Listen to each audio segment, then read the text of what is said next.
الحمد للہ رب العالمین والصلاة والسلام علی نبینا محمد وعلی آلہ وصحبہ اجمعین۔ القاعدۃ الثانیہ لا يجوز العدول عن ظاہر القرآن الا بدلیل یجب الرجوع الیہ۔ قرآن کریم کے ظاہر سے ہٹنا جائز نہیں ہے مگر کسی ایسی دلیل کی بنیاد پہ، کسی ایسی دلیل کی وجہ سے جس کی طرف رجوع کرنا کیا ہو جائے، واجب ہو جائے۔ دلیل اتنی مضبوط ہے کہ اس دلیل کو اپنانا، اس کے تقاضے کو لینا ضروری ہو جائے۔ اور اس قاعدے کی اہمیت یہ ہے، جو قاعدہ بھی آپ پڑھنے لگے ہیں، کہ تفسیر کے قواعد میں سے سب سے زیادہ جامع اور شامل قاعدہ یہی ہے۔ جتنے قواعد آپ پڑھ رہے ہیں ان میں سے اکثر قواعد اس قاعدے کے تحت ہیں۔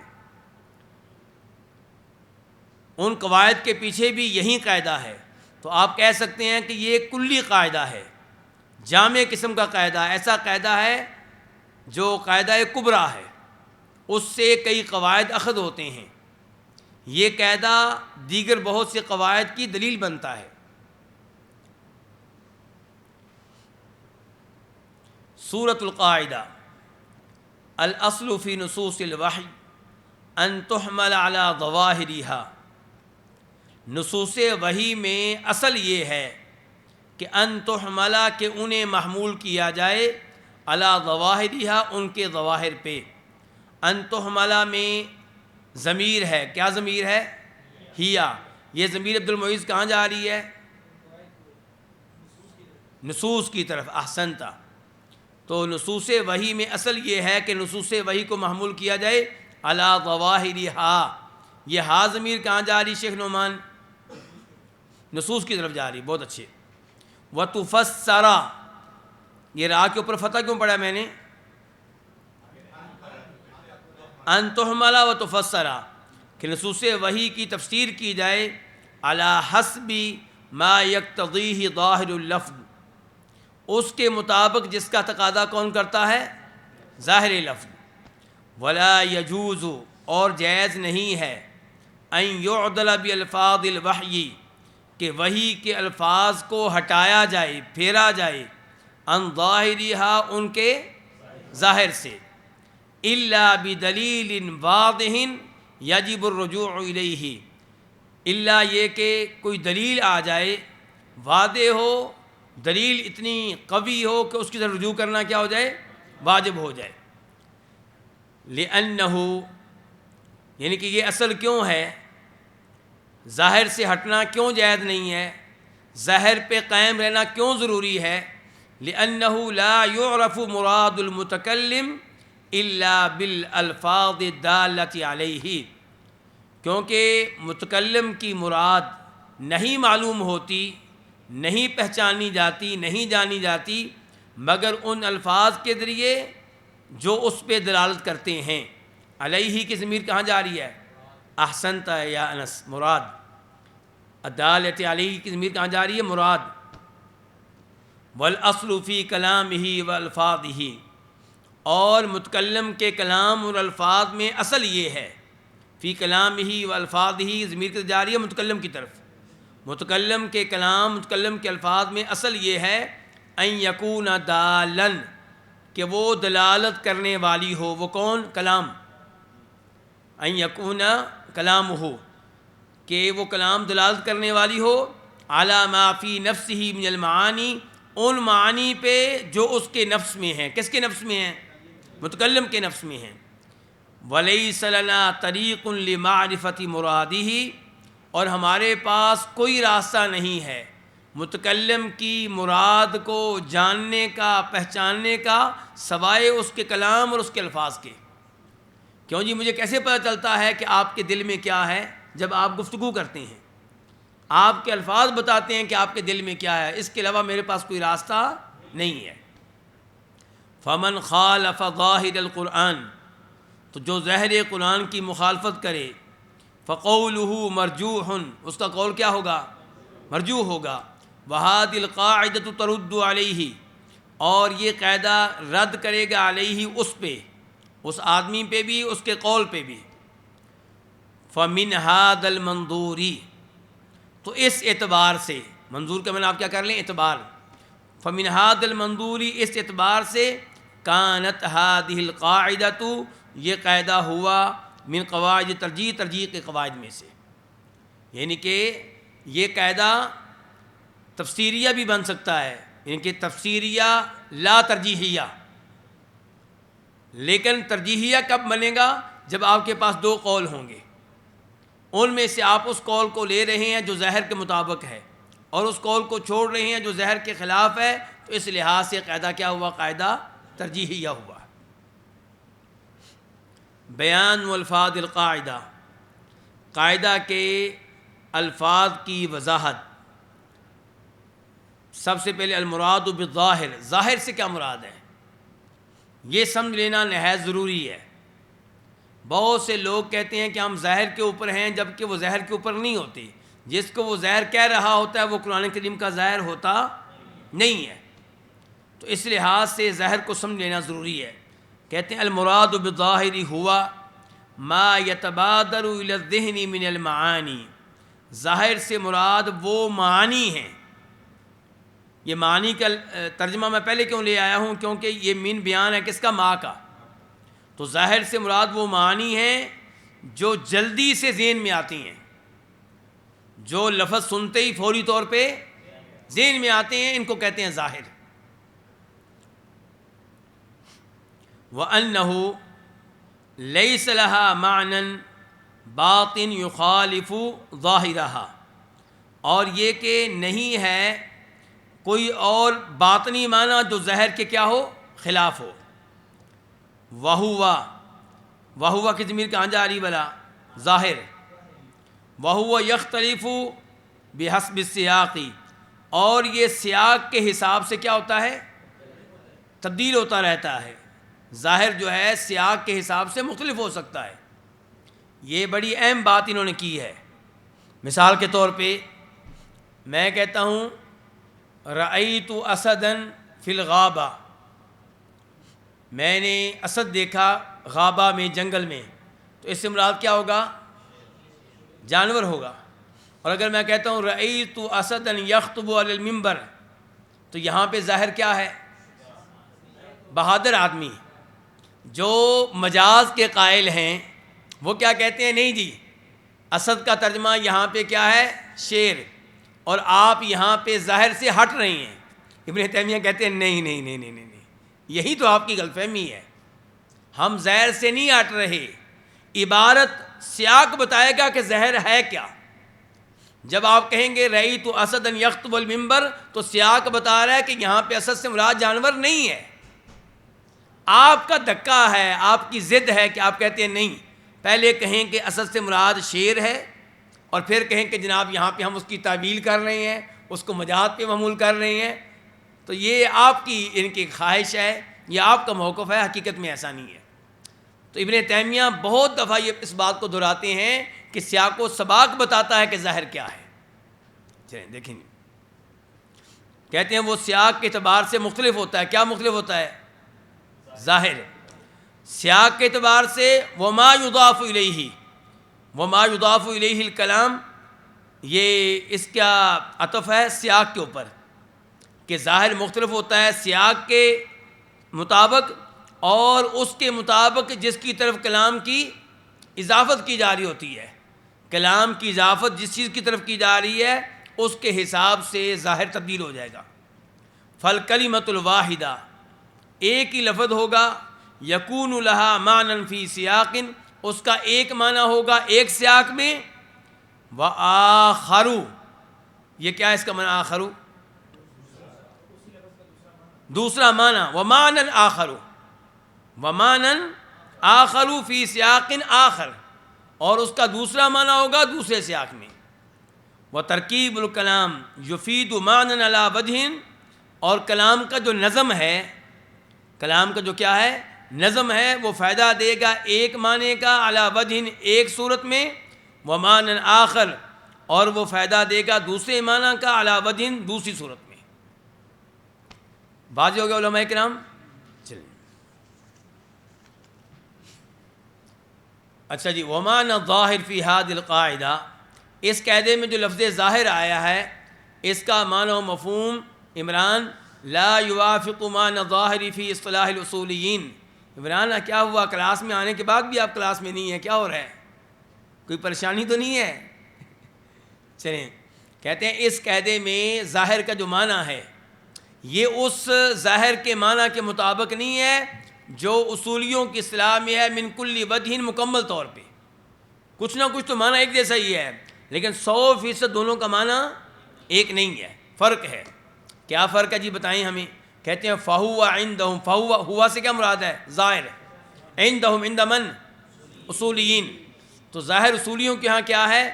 محتمل امرین ہوا فی احدہما اظہر من الآخر، جس میں احتمال ہو امرینی، دو چیزوں کا، دو معنوں کا، جس میں احتمال ہو کتنی چیزوں کا؟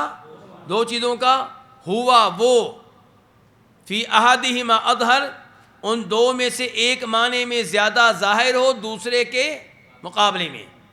ایک لفظ کے، ایک جملے کے دو معنی بن رہے ہیں، لیکن ایک معنی زیادہ واضح ہے، زیادہ مشہور ہے، جلدی ذہن میں آتا ہے، تو یہ معنی جو زیادہ ظاہر ہے، جلدی ذہن میں آتا ہے، یہ کیا ہوگا؟ یہ ظاہر ہوگا، اور دوسرا معنی چھوڑ دیں گے پھر۔ وَهُوَ، اور یہ کیا؟ ظاہر۔ وَهُوَ فی مقابل النص، یہ ظاہر جو ہے یہ کس کے مقابلے میں ہے؟ یہ نص کے مقابلے میں ہے، یعنی کہ اصولیوں کے ہاں ایک ہوتا ہے نص اور ایک کیا ہوتا ہے؟ ظاہر۔ تو ظاہر جو ہے اصولیوں کے ہاں یہ کس کے مقابلے میں ہے؟ تو نص کس کو کہتے ہیں؟ وَهُوَ مَا يُفِيدُ بِنَفْسِهِ مِنْ غَيْرِ احتمال، نص وہ ہے جو بذات خود کسی معنی کا فائدہ دے بغیر کسی احتمال کے، ایک ہی معنی ہو، دوسرے معنی کا احتمال ہی نہ ہو۔ ظاہر میں احتمال ہے دو معنوں کا، اور آپ وہ لیتے ہیں جو زیادہ مشہور ہے، جو جلدی ذہن میں آتا ہے، تو یہ کیا ہے؟ ظاہر۔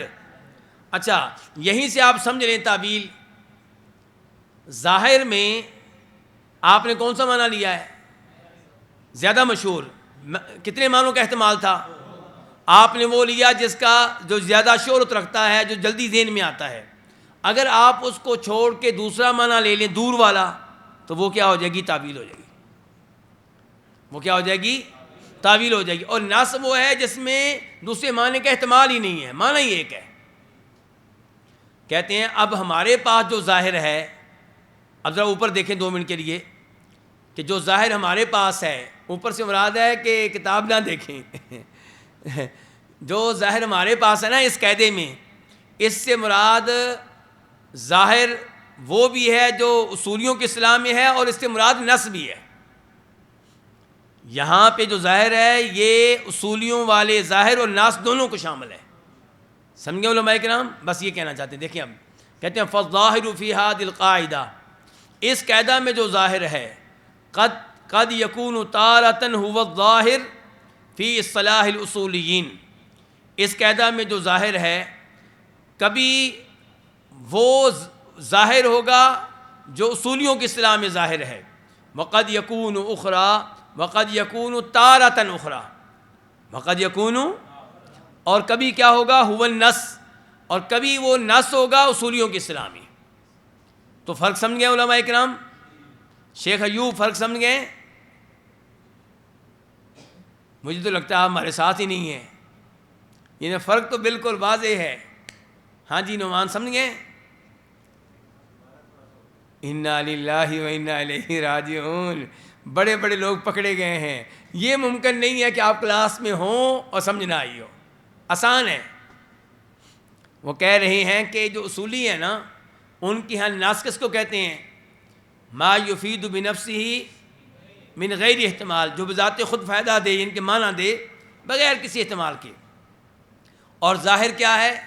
جس کے دو معنی بنتے ہوں، لیکن ایک معنی زیادہ مشہور ہو، زیادہ واضح ہو، جلدی لفظ سن کے ذہن میں آتا ہو، اور دوسرا معنی تھوڑا سا دور کا ہو۔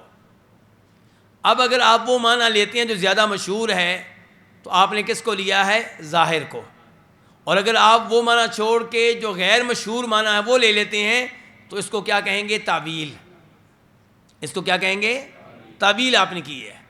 تو یہ آپ سے کہنا چاہتے کہتے ہیں لیکن جو لفظ ہم نے استعمال کیے یہاں قاعدے میں ہم نے کیا قاعدہ کیا ہے لا يعدل عن ظاہر القرآن. تو یہاں پہ ظاہر کا کیا مطلب ہے؟ کہتے ہیں یہاں پہ جو ظاہر ہے اس میں نص بھی داخل ہے, اس میں اصولیوں والا ظاہر بھی داخل ہے. ٹھیک ہو گیا جی. جو بھی معنی زیادہ جلدی ذہن میں آئے, جو معنی زیادہ مشہور ہو وہ ظاہر ہے, چاہے اصولیوں کے ہاں وہ ظاہر ہو چاہے اصولیوں کے ہاں وہ نص ہو.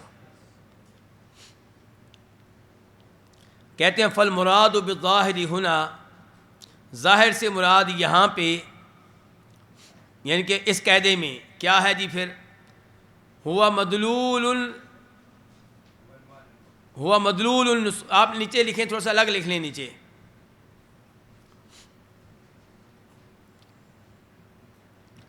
ہوا مدلول النصوصی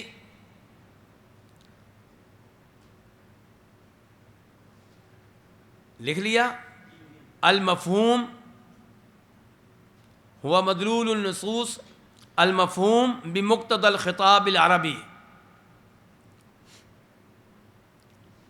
فالمراد بالظاہر ہنا مدلول النصوص المفہوم بمقتضى الخطاب العربی. یہ عبارت جو ہے نا یہ میں نے لی اصل کتاب سے. کس سے لی ہے؟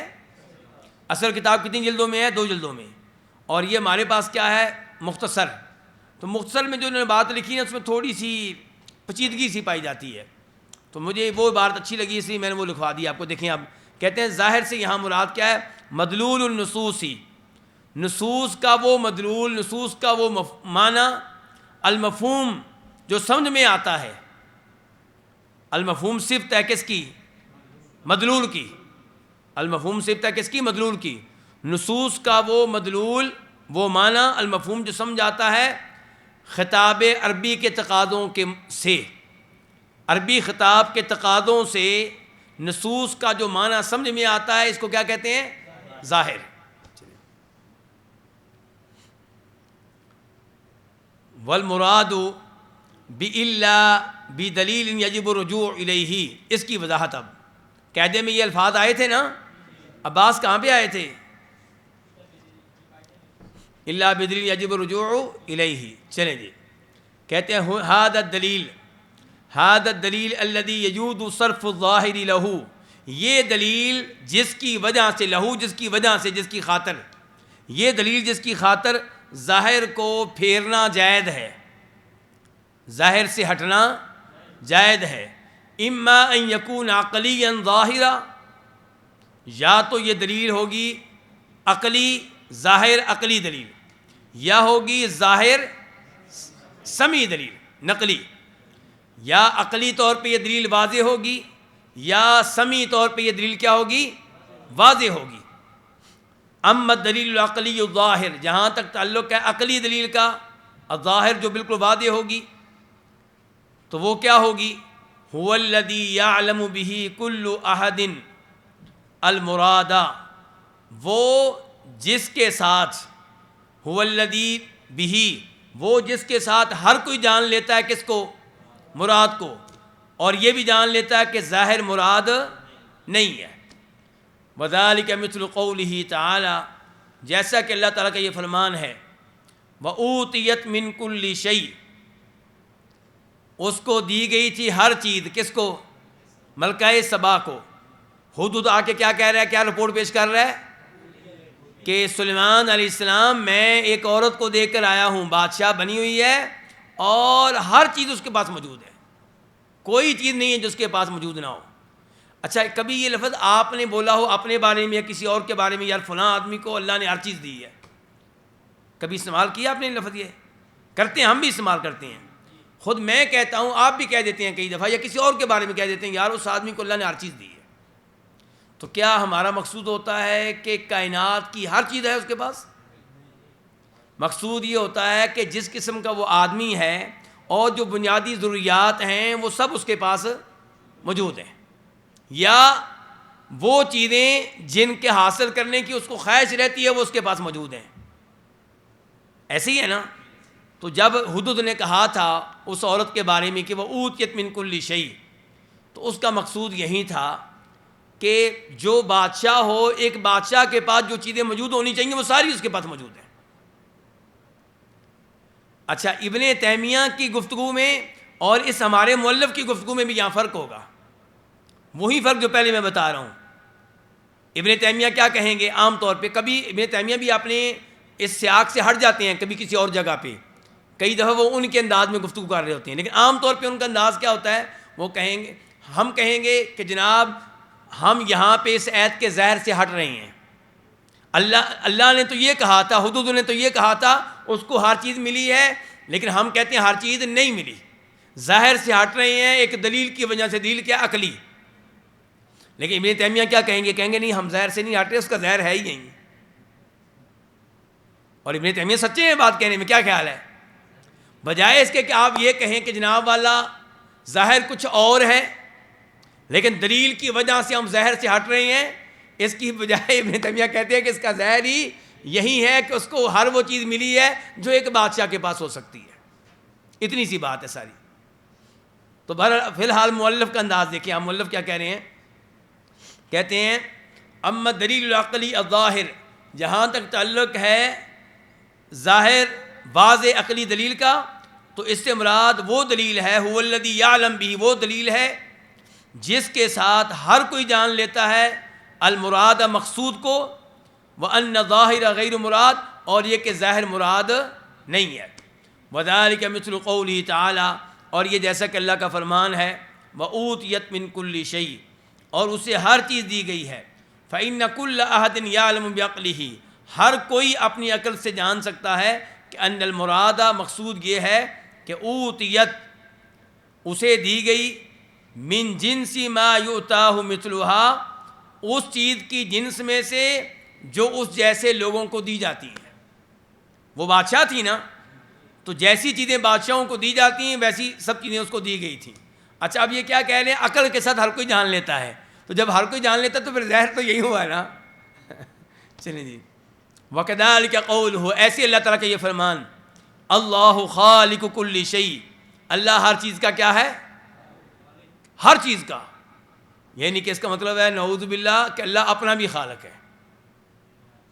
پھر ہمارے پاس دلیل آ گئی جناب والا، دلیل نے بتایا نہیں اللہ تعالیٰ نہیں ہے اس میں، حالانکہ بھئی یہ کہنے کی ضرورت نہیں ہے، جو بھی یہ سنے گا وہ سمجھ جائے گا کہ اس سے مراد یہ ہے کہ خالق ہر مخلوق کا خالق ہے۔ خالق جب مخلوق ہے ہی نہیں تو اس کا وہ خالق کیسے ہوگا؟ چلے، وَكَذَلِكَ قَوْلُهُ، ایسے اللہ تعالیٰ کا فرمان، اللہ خالق کل شیء، اللہ ہر چیز کا خالق ہے، وَهُوَ عَلَىٰ كُلِّ شَيْءٍ وَكِيلٌ، اور وہ ہر چیز پہ کارساز ہے، یعلم المستمع، سننے والا جانتا ہے کہ ان الخالق لا يدخل في هذا العموم، لو جی کیا کہہ رہے ہیں، سننے والا، تو پھر ظاہر تو یہی ہوگا کہ ہم اپنے کوئی تعویل کرنے کی ضرورت نہیں ہے، یہی ظاہر ہے۔ آپ آج کے درس میں یہ بڑی اہم گفتگو ہے، یہ سمجھ گئے اگر آپ، تو آپ بہت سے مغالطوں سے بچ جائیں گے، بہت سے مغالطوں سے، خصوصاً صفات کے باب میں جو لوگ مغالطے دیا کرتے ہیں، وہ کہتے ہیں اچھا پھر اس کا مطلب یہ ہوگا، اچھا پھر اس کا مطلب یہ ہوگا، جب آپ نے اللہ تعالیٰ کے لیے یہ مان لیا تو اس کا مطلب یہ نکلے گا۔ مثال کے طور پہ اگر آپ نے یہ مان لیا، ابن تیمیہ رحمہ اللہ بہت کہتے ہیں یہ، جب یہ لوگ کہتے ہیں نا، اگر ہم نے اللہ کے ہاتھ مان لیے، اگر ہم نے اللہ تعالیٰ کی آنکھیں بھی مان لیں، اگر ہم نے اللہ کا چہرہ بھی مان لیا، اگر ہم نے اللہ کے قدم بھی مان لیے، اگر ہم نے اللہ کی مٹھی بھی مان لی، اگر ہم نے اللہ کی، تو اللہ رب العزت کی یہ ساری چیزیں مان لیں، پھر تو یہ بھی ماننا پڑے گا کہ اللہ جسم ہے،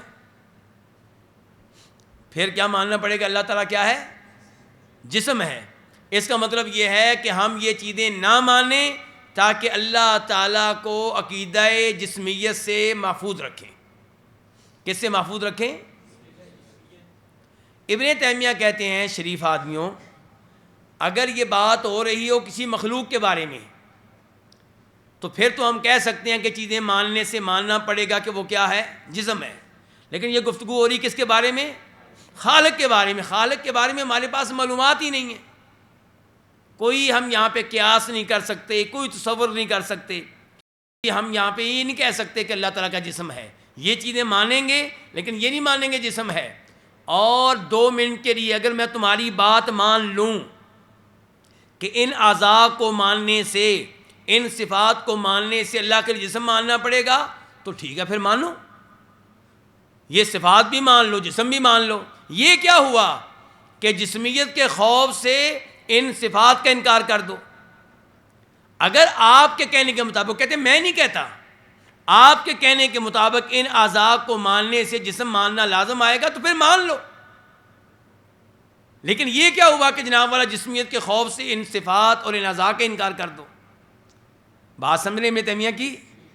یہ نہیں کہہ دینا کہ ابن تیمیہ نے کہا ہے کہ جسم مان لو، یہ نہیں کہتے۔ وہ کہتے ہیں بقول تمہارے، تم کہہ رہے ہو یہ کہ جناب اگر یہ صفات مان لی تو کیا ماننا پڑے گا؟ جسم۔ تو ٹھیک ہے، پھر صفات کو بھی مان لو، جسم کو بھی مان لو، لیکن تم الٹ راستے پہ چل پڑے ہو کہ نہ جسم کو ماننا ہے اور نہ صفات کو ماننا ہے۔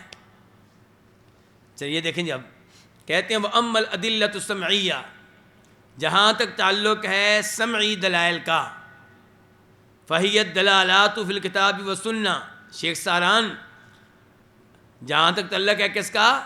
سمعی دلائل کا، فَهِيَ الدَّلَالَاتُ فِي الْكِتَابِ وَالسُّنَّةِ، تو اس سے مراد کتاب و سنت کی دلالات ہیں، الَّتِي تَصْرِفُ بَعْضَ الظَّوَاهِرِ، جو بعض ظواہر کو ان کے اصل معنی سے پھیر دیتی ہیں، ہٹا دیتی ہیں۔ فَإِذَا وُجِدَ الدَّلِيلُ، تو جب کوئی دلیل موجود ہوگی، جادا جائز ہوگا صرف اللفظی، لفظ کو ہٹا دینا، عن ظاہری، اس کے ظاہر سے۔ وَسَيَأْتِي التَّمْثِيلُ لِمَا صَحَّ فِيهِ صرف اللفظ عن ظاہرہ بِدَلَالَةِ الْقُرْآنِ یا بِالسُّنَّةِ، کہتے ہیں ان قریب آئے گی تمثیل، یعنی کہ مثال دینے کا عمل، ان قریب آئیں گی مثالیں ان الفاظ کی جن میں لفظ کو ظاہر سے پھیرنا کیا ہے؟ درست ہے، جن میں لفظ کو اس کے ظاہر سے پھیرنا درست ہے، لیکن قرآن کی کسی دلیل کی وجہ سے یا سنت کی کسی دلیل کی وجہ سے۔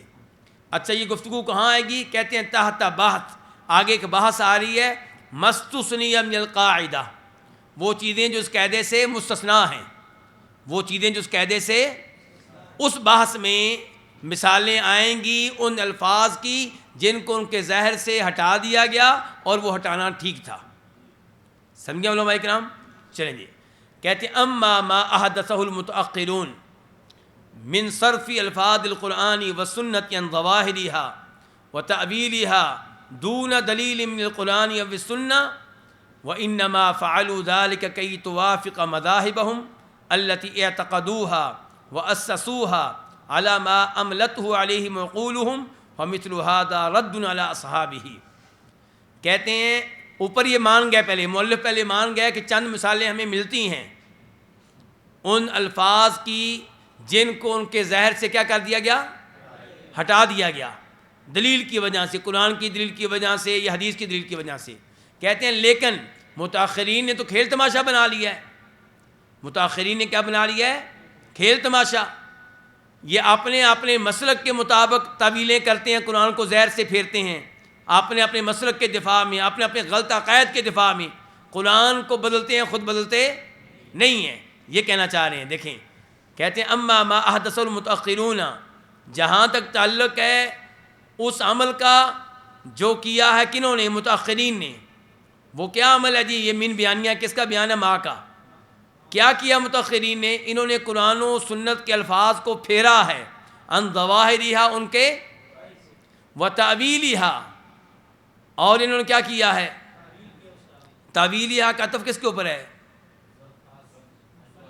نا، صرفی الفاظ، صرفی الفاظ کہنا، من صرفی الفاظ القرآن ومن تأویلہا۔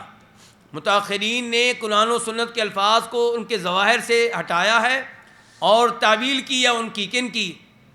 قرآن و حدیث کے الفاظ کی، بغیر کسی دلیل کے، قرآن و سنت کی کسی دلیل کے بغیر۔ وَإِنَّمَا فَعَلُوا ذَلِكَ، انہوں نے یہ کام صرف اس لیے کیا ہے کئی توافقا، تاکہ یہ موافق ہو جائیں، یہ کیا؟ قرآن و سنت کے الفاظ۔ ماشاءاللہ، کس کی بات آئی تھی؟ کس کی؟ عبد المعز بھائی کی، جاگ رہے ہیں ماشاءاللہ، بہت اچھے۔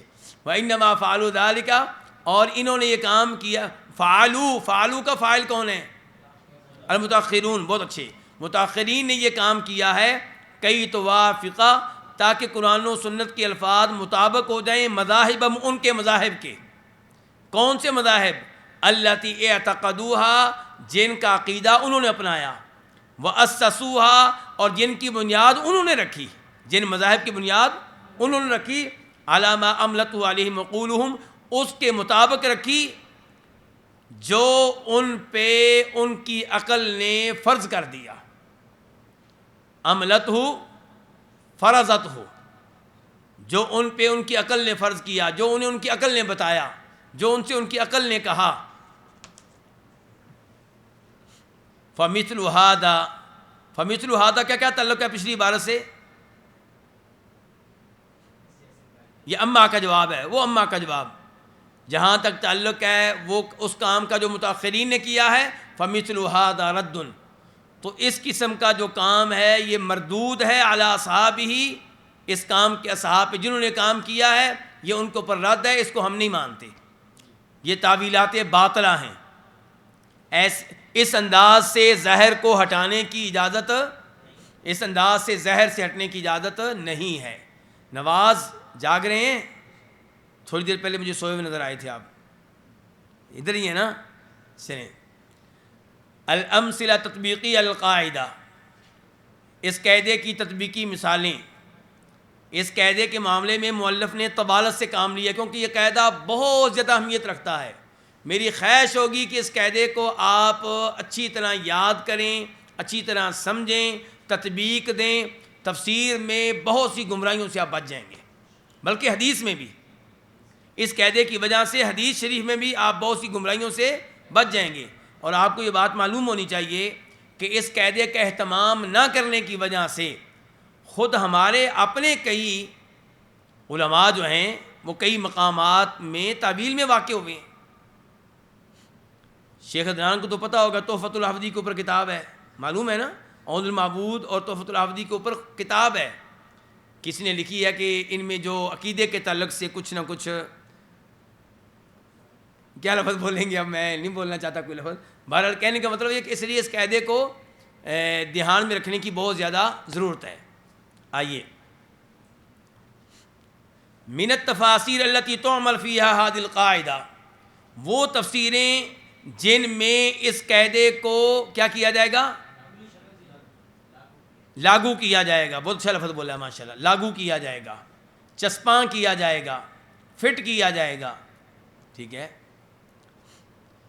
وہ کون کون سی ہیں جی تفسیریں؟ نمبر 1، اولاً تفاسیر الباطنیہ قاطبۃً، باطنیوں کی تفسیریں جتنے بھی باطنی ہیں، کیونکہ باطنی فرقے بہت زیادہ ہیں، اس لیے کیا کہا ہے؟ جتنے بھی باطنی فرقے ہیں سب کی تفسیریں. ثانیاً، دوسرے نمبر پہ تفاسیر اہل الاشارۃ والاعتبار، اہل اشارہ اور اہل اعتبار کی تفسیریں. یہ بھی بتاتا ہوں میں آپ کو. نمبر 3، تفاسیر المتکلمین و اہل تعویل، اہل کلام اور اہل تعویل کی تفسیریں. تعویل کرنے والے. تعویل کا معنی یہاں پہ تعویل مذموم ہے، یہاں تعویل کا معنی تفسیر نہیں ہے. رابعاً، چوتھے نمبر پہ اقوال بعض المفسرین التی لیست مما سبق، کچھ مفسرین کے اقوال. اب وہ مفسرین آ گئے ہمارے والے، یہ جیسے میں بھی کہہ رہا تھا نا ہمارے علماء، اب یہ وہ آ گیا. کہتے ہیں کہ کچھ مفسرین کے وہ اقوال التی لیست مما سبق، جو ان میں وہ تفسیریں ان میں داخل نہیں، نہ وہ باطنیوں کی تفسیریں ہیں، نہ وہ اہل اشارہ کی تفسیریں ہیں، نہ وہ متکلمین کی تفسیریں ہیں. ٹھیک ہے، وخالفوا، لیکن ان مفسرین نے بھی مخالفت کی ہے بہا، ان تفسیروں میں، القاعدہ کس کی؟ قاعدے کی. تو کتنی تفسیریں ہو گئیں پھر؟ 4. اچھا، جو پہلی ہے نا تفاصیل الباطنیہ قاطبۃً، یہاں پہ لکھیں چھوٹا سا آگے التفسیر الباطنی، تفسیر باطنی کی چھوٹی سی تعریف لکھ لیں ہلکی سی. وہو التفسیر بغیر الظاہر مع ابطال الظاہر، وہو التفسیر بغیر الظاہر مع ابطال الظاہر، یعنی کہ قرآن کی تفسیر کرنا ظاہر سے ہٹ کے اور جو ظاہر معنی ہے اس کی مخالفت کرنا. یا تفسیر ہی ایسی ہو کہ جس کا تقاضا ہو کہ ظاہر جو ہے اس کو چھوڑ دے. آگے تفاسیر اہل اشارت والاعتبار یہ لکھیں وہو تفسیر بغیر الظاہر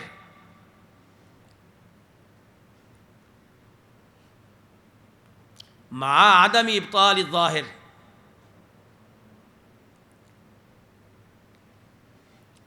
وہو تفسیر بغیر الظاہر مع عدم ابطال الظاہر. ظاہر کے بغیر تفسیر کرنا لیکن ظاہر کو باطل قرار نہ دینا، اس کو بھی لینا. یہاں پہ آپ ایک حاشیہ چڑھائیں، چھوٹا سا حاشیہ چڑھائیں، حاشیہ اس کے اوپر تفاسیر اہل الاشارۃ والاعتبار، اس کے اوپر حاشیہ چڑھانے کے بعد لکھیں التفسیر علی القیاس.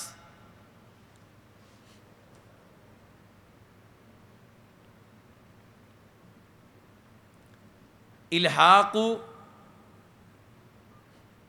معنی باطن فی الآیات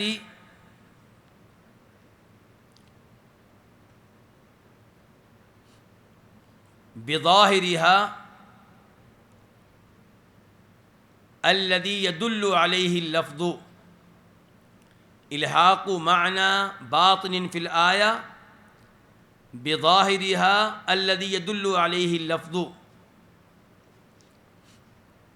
آگے مثال کے طور پہ بریکٹ میں لکھ لیں لا یمسہ الا المطہرون.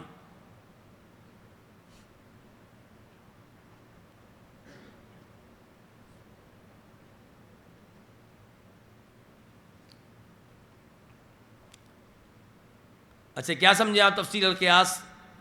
یعنی کہ آیت میں ایک باطنی معنی ہے اس کو ملا دینا آیت کے ظاہری معنی کے ساتھ جس کے اوپر لفظ دلالت کر رہا ہے. اس کا مطلب ہے الحاق سے کیا پتہ چلا قیاس ہو رہا ہے، اس لیے میں کیا لکھا تفسیر القیاس. اور یہی مراد تھا اوپر تفاسیر اہل اشارت والاعتبار. اعتبار سے مراد قیاس ہے، اعتبار سے مراد کیا ہے؟ قیاس ہے. یعنی کہ آپ کوئی باطنی معنی بیان کر رہے ہیں اور وہ آپ یہ نہیں کہتے کہ اس لفظ اس پہ دلالت کر رہا ہے، آپ کہتے ہیں کہ ہم اس باطنی معنی کو ظاہری معنی پہ قیاس کرتے ہیں. مثال کے طور پہ ابھی آپ کو مثال دی میں نے، یہ سب کچھ آگے آئے گا. ویسے یہ جو مثال ہے یہ آئے گی لا یمسہ الا المطہرون، کہ قرآن کو نہیں چھوتے مگر کون؟ پاک. وہ جو پاک ہیں مراد کون ہے؟ فرشتے. ٹھیک ہے جی مان لیا، لیکن اللہ نے یہ نہیں کہا فرشتے، اللہ نے کیا کہا؟ مطہرون. قرآن کو نہیں چھوتے مگر کون؟ جو پاک ہیں. یہ ہے اس آیت کا ظاہری معنی. باطنی معنی کی طرف آ جائیں. اس کا مطلب یہ ہوا کہ قرآن کریم کے معانی تک نہیں پہنچ سکتے مگر وہ دل جو پاک ہوں. قرآن کریم کا معنی، قرآن کریم کی صحیح تفسیر اس تک وہی لوگ پہنچ سکتے ہیں جن کے دل کیا ہوں؟ پاک ہوں. پاک ہوں کس سے؟ شرک سے. پاک ہوں کس سے؟ بغض سے، حسد سے، ایسی بیماریوں سے پاک دل. تو یہ کون سا معنی ہے اس آیت کا؟ ہاں یہ اس کو کہتے ہیں تفسیر اشاری. اس کو کیا کہتے ہیں؟ تفسیر اشاری. اور تفسیر اشاری کے باقاعدہ شرائط ہوتی ہیں اور اس کا ایک اپنا ایک موضوع ہے، اس کے متعلق تفصیل سے گفتگو موجود ہے اس رسالے میں. یہاں پہ چلیں جی دیکھیں آپ. اولا تفاسیر الباطنیہ. سب سے پہلے ہم آتے ہیں کس کی طرف؟ باطنی تفاسیر کی طرف.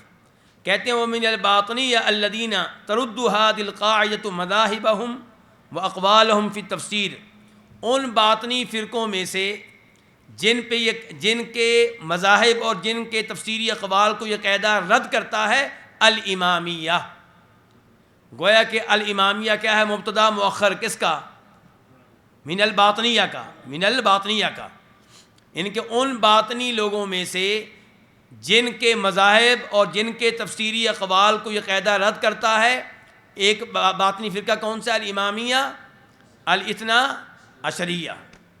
یہ کون ہوتے ہیں؟ امامیہ سے کیا مراد ہے؟ یہاں پہ کون بتائے گا امامیہ سے مراد؟ امامی نہیں، امامیہ کوئی صحیح مطلب بتائیں نا. امامیہ 12 اماموں کو 12 اماموں کو ماننے والے، اثنا عشریہ 12 اماموں کو ماننے والے، جو مشہور 12 امام انہوں نے نام لکھے ہوتے ہیں، ان کو ماننے والوں کو کیا کہتے ہیں؟ امامیہ۔ ورنہ آپ کو پتہ ہے وہ بھی ہیں کون؟ زیدیہ بھی ہیں، اور لوگ بھی ہیں جو 12 اماموں تک نہیں پہنچتے، کہنے کا مطلب یہ ہے، یا ان سے بھی آگے نکل گئے ہیں، 12 سے بھی آگے نکل گئے ہیں۔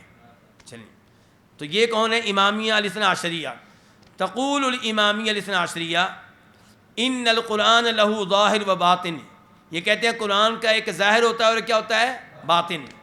کہتے ہیں بل لہ سبعۃ و سبعون بطنا، بلکہ قرآن کریم کے کتنے باطنی معنی ہوتے ہیں؟ 77۔ ولم یقتصروا علی ذلک، اور انہوں نے اسی پہ اکتفا نہیں کیا، بل تمادوا، بلکہ آگے بڑھ گئے۔ تمادو کا مطلب ہوتا ہے گمراہی میں آگے بڑھ جانا، آگے بڑھ گئے۔ ودعوا، اور دعویٰ کیا، ان اللہ تعالی جعل ظاہر القرآن فی الدعوۃ الی التوحید والنبوۃ والرسالہ، اللہ تعالیٰ نے قرآن کے ظاہر کو رکھا ہے کس چیز میں؟ توحید، نبوت اور رسالت کی دعوت دینے میں۔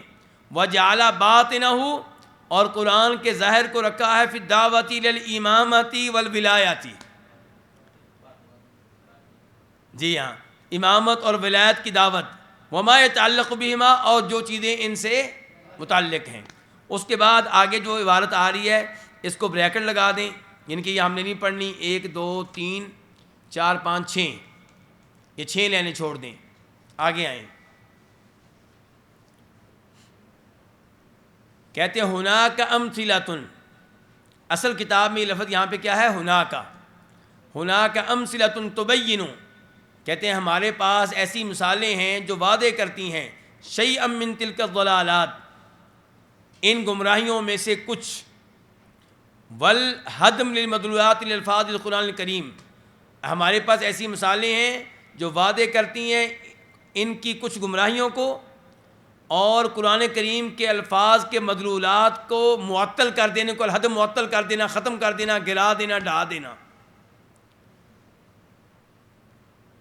یقول مفسرہم، ان کا مفسر کہتا ہے فی تفسیر قولہ تعالی، اس آیت کی تفسیر میں، رب المشرقین و رب المغربین، اللہ تعالیٰ رب ہیں 2 مشرق کے 2 مغرب کے، 2 مشرق 2 مغرب، یہ کون سے ہیں؟ ہاں جی اویس بیٹا، یہ کون ہیں مشرقین مغربین؟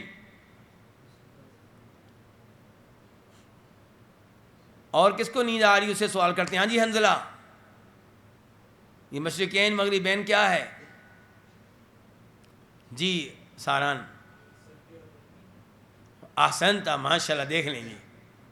اور ساران مدرسے میں نہ پڑھنے والا آپ پہ سبقت لے گیا بھائی، یعنی کہ مشرقین 2 مشرق، ایک سردیوں میں جہاں سے سورج نکلتا ہے، اور ایک گرمیوں میں جہاں سورج نکلتا ہے، ورنہ آپ کو پتہ ہے روزانہ کا مشرق الگ سے ہے، لیکن یہاں چونکہ 2 آئے ہیں تو 2 سے مراد مشہور قول کے مطابق کیا ہے؟ ایک سردیوں کا مشرق اور ایسے ہی مغرب۔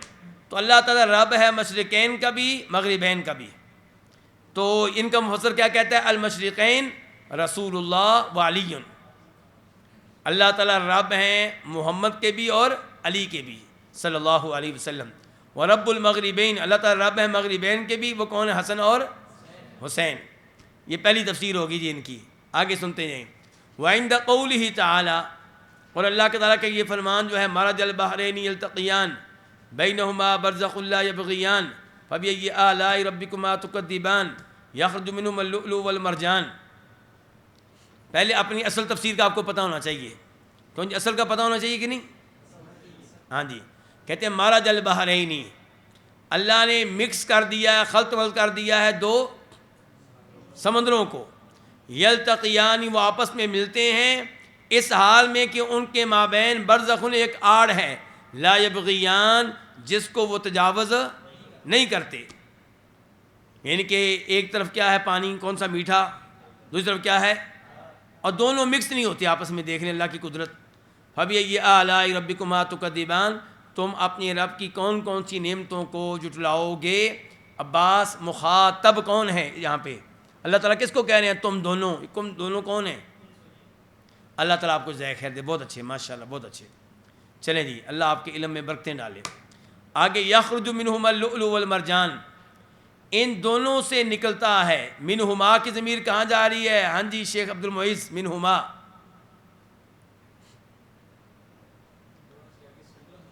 ہاں ان دونوں سمندروں سے، بہت اچھے، ان دونوں سمندروں سے کیا نکلتے ہیں؟ لؤلؤ اور مرجان، موتی، اور مرجان بھی ایک موتی ہے، بس تھوڑا سا فرق ہوتا ہے ان میں۔ مرجان کے بارے میں علماء کرام نے لکھا ہے کہ یہ وہ موتی ہے جو بڑھتا رہتا ہے آگے، یعنی کہ اس کی جسامت میں اضافہ ہوتا رہتا ہے، ٹھیک ہو گیا؟ تو بہرحال لؤلؤ مرجان ان دونوں سے نکلتے ہیں۔ اچھا ان کا مفسر کیا کہہ رہا ہے آپ دیکھیں، یقول مفسرہم مرج البحرین علی و فاطمہ، اللہ نے خلط مل کر دیا کس کو؟ علی کو اور فاطمہ کو۔ بینہما برزخ، ان کے درمیان ایک آڑ ہے، وہ کون ہے؟ محمد صلی اللہ علیہ وسلم۔ یخرج منہما اللؤلؤ والمرجان، ان دو سمندروں سے علی فاطمہ سے کیا نکلے؟ حسن اور حسین۔ فأین ھذا التفسیر من ظاہر ھذہ الآیہ، کہاں کھڑی ہے یہ تفسیر اس آیت کے ظاہر سے؟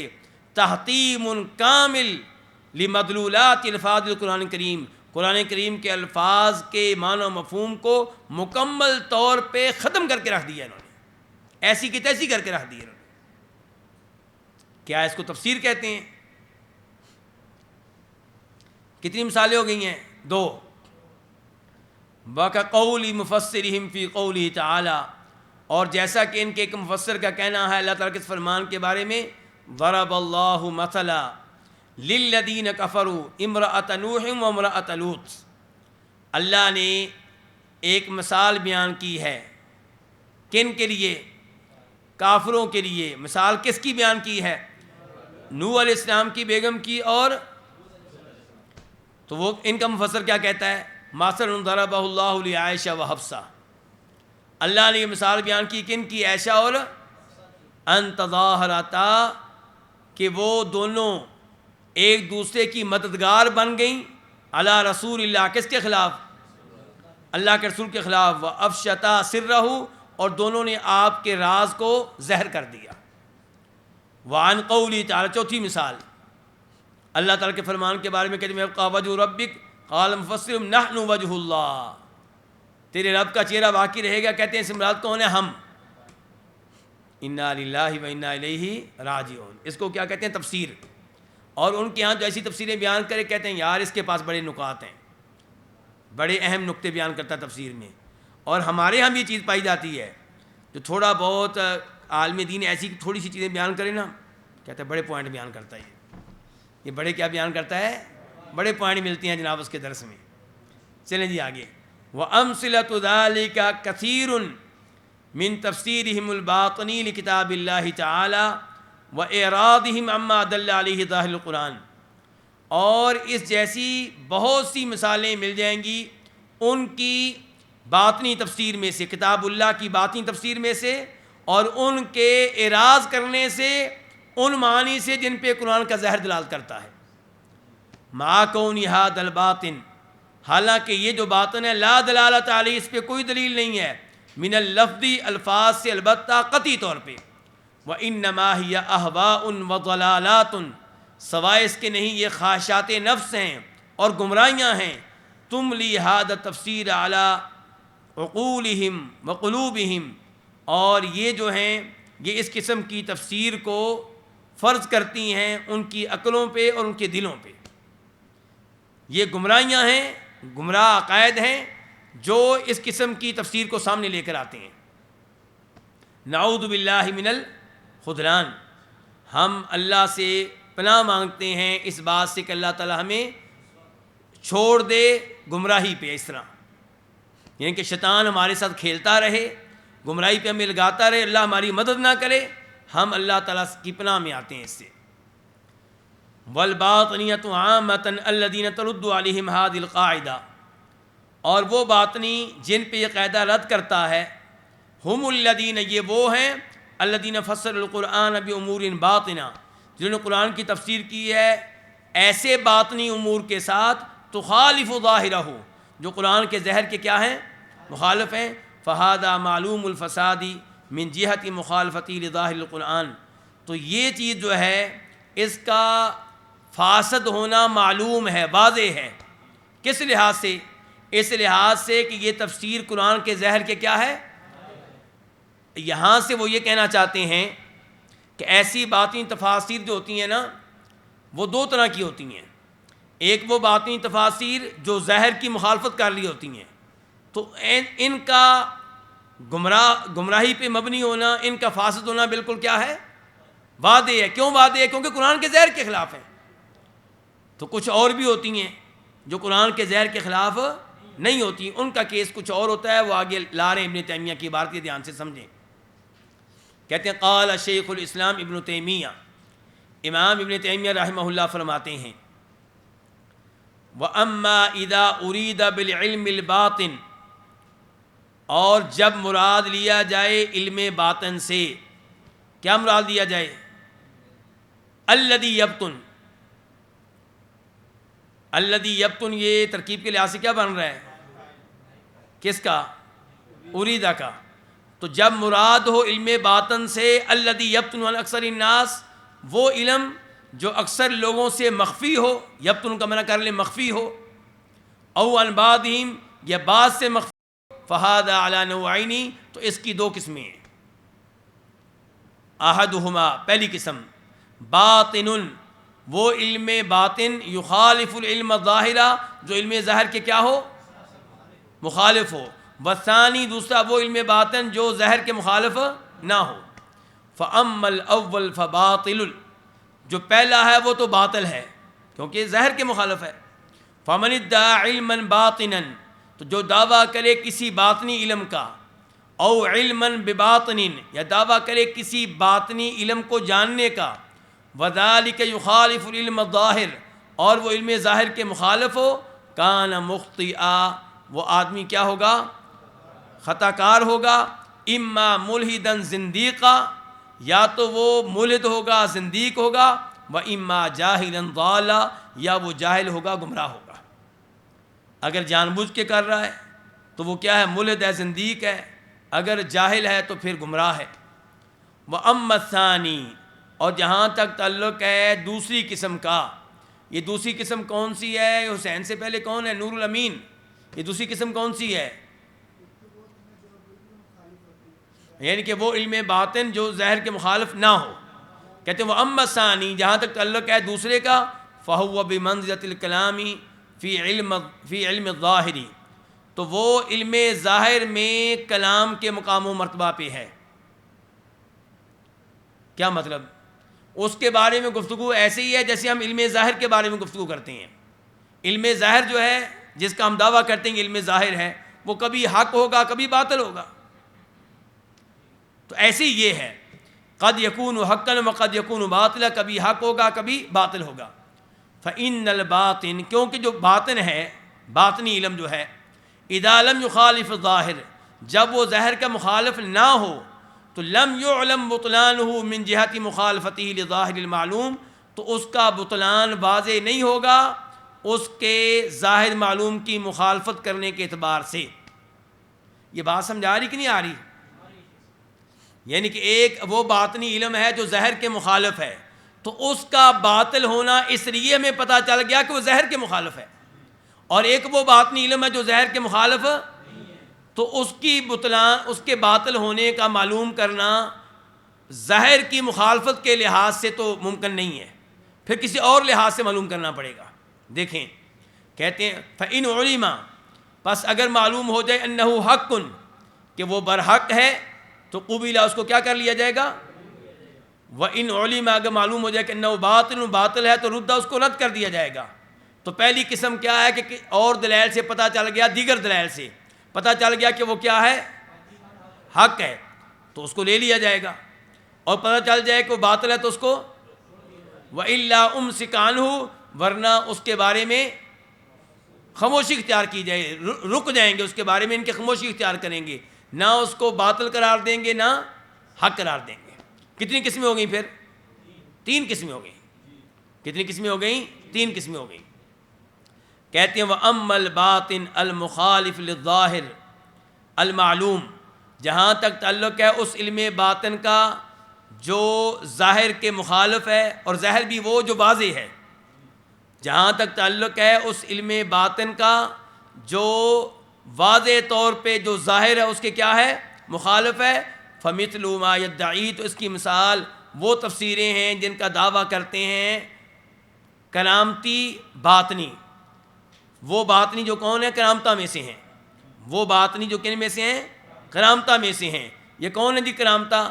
من الاسماعیلیہ، اسماعیلی والنصیریہ، اور کون نصیری، شام میں کن کی حکومت ہے نصیریوں کی، وامثالہم، اور پھر ان سے ملتے جلتے، کن سے ملتے جلتے باطنیوں سے، کون ممن وافقم، جو بھی ان کی موافقت کرے، من الفلاسفہ، فلاسفہ میں سے، وغلاۃ المتصوفہ، اور غالی قسم کے صوفیوں میں سے، والمتکلمین، اور اہل کلام میں سے۔ کوئی سمجھ آئی ہے کہ پہلی بھی گئی ہے؟ انہوں نے ابن تیمیہ رحمہ اللہ نے کہا ہے کہ علم باطن جو ہے وہ دو طرح کا ہوگا، یا تو ظاہر کا مخالف ہوگا یا ظاہر کا مخالف، اگر ظاہر کا مخالف ہے تو بالکل باطل ہے اس لیے کہ ظاہر کا مخالف ہے، اور اگر وہ ظاہر کا مخالف نہیں ہے تو پھر اس کی تین قسمیں بن جائیں گی۔ دیگر دلائل سے یا تو پتہ چلے گا کہ وہ حق ہے تو اس کو لے لیں گے، یا پتہ چلے گا کہ وہ کیا ہے گمراہی ہے تو اس کو چھوڑ دیں گے، یا پتہ نہیں چل رہا تو خاموشی اختیار کریں گے۔ پھر آخر میں انہوں نے مثالیں دی ہیں، کہا کہ وہ تفسیریں جو ظاہر کے مخالف ہوتی ہیں یہ آتی ہیں کن کی طرف سے؟ باطنی کرامتہ کی طرف سے۔ مثال کے طور پہ اسماعیلی کہاں پائے جاتے ہیں؟ ہمارے بلتستان وغیرہ کے اس علاقے میں پائے جاتے ہیں۔ اس میں آغا خانی کون ہے؟ اسماعیلی ہیں۔ آغا خانی کون ہے؟ اسماعیلی ہیں۔ چلیں جی، ان کو آغا خانی کیوں کہتے ہیں؟ کیونکہ اسماعیلیوں کی بھی آگے کی قسمیں بن گئی ہیں نا، مسئلہ یہ ہے تقسیم در تقسیم۔ چلیے اب ثانیاً تفاسیر اہل الاشارات اور تھکے تو نہیں ہیں اس کے؟ ویسے تو ہونے ہیں دو ہی، چلیے اگر کہتے ہیں تو ہم یہاں پہ اکتفا کرتے ہیں، ویسے تو ایک حصے میں تو پڑھنا ممکن نہیں ہے یہ قاعدہ، لیکن قاعدہ ہے بہت قیمتی ہے، بہت قیمتی قاعدہ ہی ہے جی، اسی پہ زور دیا ہے، تو پھر یہاں بس کر دیں بھی۔ چلیں جی، اللہ تعالیٰ آپ سب کو جزائے خیر دے۔ آپ کے لیے ڈھیروں دعائیں ہیں کہ آپ ماشاءاللہ اپنا وہ وقت جو کھیل کے لیے ہوتا ہے، جو گفتگو کے لیے ہوتا ہے، اس کو قرآن کے لیے خاص کر دیتے ہیں، اللہ کے کلام کے لیے خاص کر دیتے ہیں، اور وقت بھی بہترین جمعے کا دن عصر کے بعد بڑا قیمتی وقت ہوتا ہے۔ تو اللہ تعالیٰ سے دعائیں کرتے ہیں کہ اللہ تعالیٰ ہماری دنیاوی مشکلات دور فرمائے، اور اللہ تعالیٰ ہمیں صحیح معنوں میں دین کا علم دے۔ روز قیامت اللہ تعالیٰ ہمیں ان مجالس کی برکت سے نبی علیہ الصلوۃ والسلام کی معیت میں رکھے، اور اللہ تعالیٰ ہمیں ان میں شامل کرے جو اللہ کے چہرے کا دیدار کر سکیں گے۔ اللہ عذاب قبر، عذاب جہنم سے محفوظ رکھے۔ اللہ دنیا میں بھی عزت دے، آخرت میں بھی عزت دے۔ وصلی اللہ تعالیٰ علی نبینا محمد وعلی آلہ وصحبہ اجمعین۔